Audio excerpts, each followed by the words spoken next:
it's Jana here. Welcome to my YouTube channel and welcome to this week's video. Let's ignore the fact that I didn't upload videos for a month and let's get into today's video. From the title you may think this is a cooking video where I show you how to prepare this dish.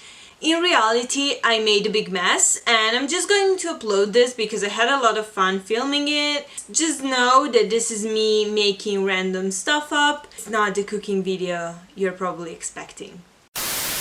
The dessert that I will be making for this video is an Italian dessert. Actually, it's kind of like between Italy and Austria, like North Italy and Austria.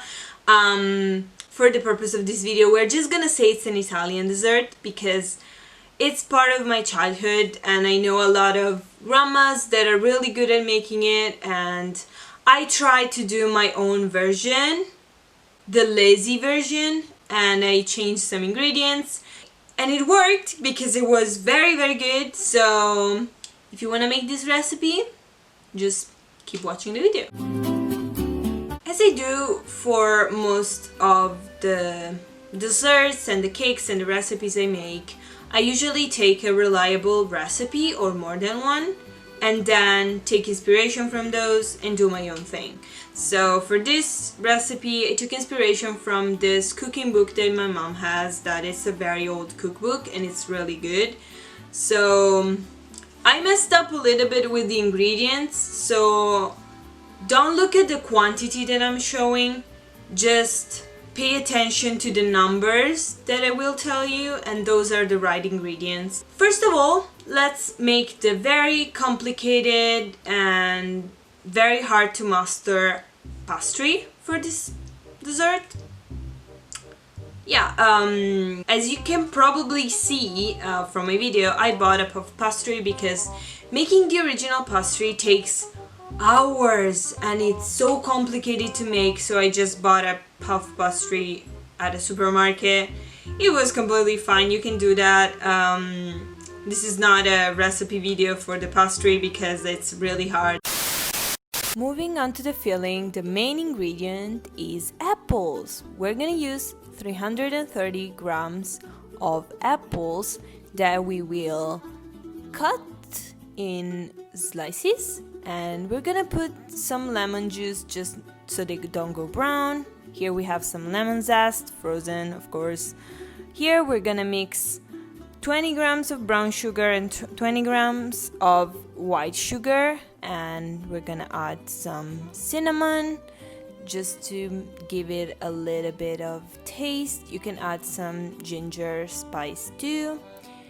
Now we have 30 grams of raisins. We're gonna rinse them and then we're gonna soak them in water and liquor. So it's not too alcoholic, but they get soft and they get a very nice taste. Next up we have almonds. The original recipe calls for pine nuts, but my version has almonds. We're gonna chop them how big you want, it doesn't matter. This is how I did them. You can keep them whole, you can make them smaller than I did. This is the size I went for and it was completely fine in the recipe. Let's start the messy part, where we're gonna add all the ingredients in a bowl. We're gonna put the apples, we're gonna add the sugar with the cinnamon and a pinch of salt, remember that. And now we're gonna add almonds and our lemon zest and our raisins. Don't put the water in the raisins, just put the raisins, and if there's a little bit of extra water, that's fine, just don't put too much liquid in the filling. I mix them with my hands because I'm pretty messy when I cook. Now let's put some butter on our puff pastry. Let's put the filling. Make sure to leave some space on the longer side and on the shorter side because we're gonna need that space later. Now I'm gonna add some cocoa powder because that's how my grandma used to make it, and when you close it, make sure that it's the pastry is well closed, otherwise it's gonna open in the oven, and we're gonna just close the shorter sides.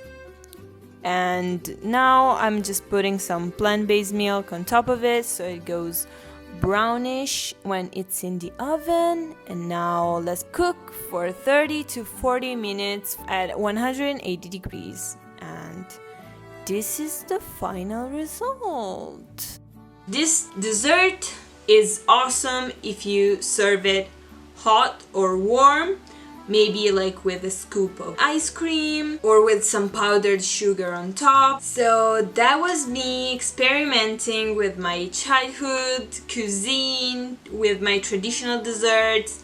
Did I make a perfect strudel? No, I did not.